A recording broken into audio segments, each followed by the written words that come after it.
Hello friends, hello guys, ladies and gentlemen, believe ko mumeze neza.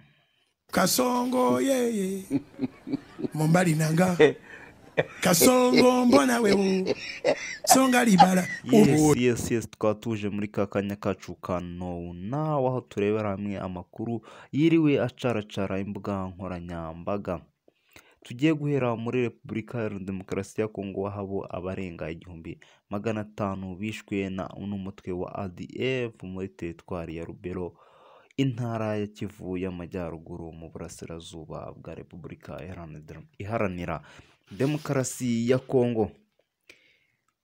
Indi nkuru kandi itacikwa nuko muri Israel naho bitakomeje kugenda neza, ndetse na Iran, aho uyu munsi Iran yagabye igitero mu mujyi wa Tehran ku gicamunsi cyo kuri uyu wa 15 Kamena 2025, nyuma yo kwica abasirikare bakuru ba Iran, kwangiza ibikoresho bya gisirikare byayo ndetse n'ububiko bwa peteroli.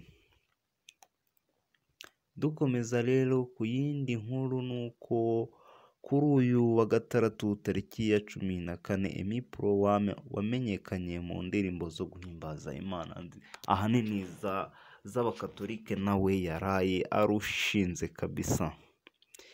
Indi nkuru kandi abakobwa 15 bakomeje mu cyiciro cya nyuma cy'irushanwa rya Rwanda Global Diversity.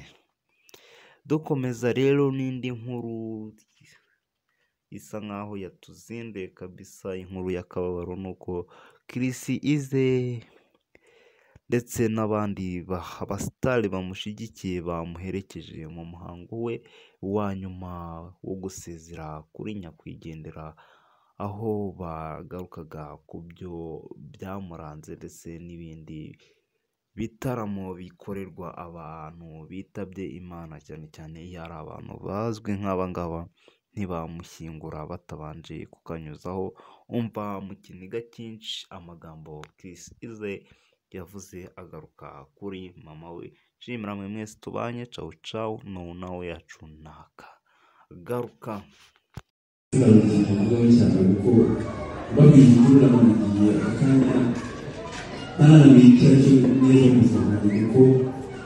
Hari ibintu byinshi agaciro n'ubuzima nawe bituma ushobora kumva ko ari mama wanjye, isa nkaho ivuye nkajya mubonamo nk'uko uzi ko hari inshuti ufite ukabwira byose uruzi ko yasize mama akajya mbirunguka ntabwo ari kubwira umwana. So inshuti ya Nyamagara ntabwo ari igice cy'ubuzima kiba kitari n'ikintu, ariko sinabizima cyane muri ibyo ngibyo ahubwo nashaka kubikomeza buri wese uramo.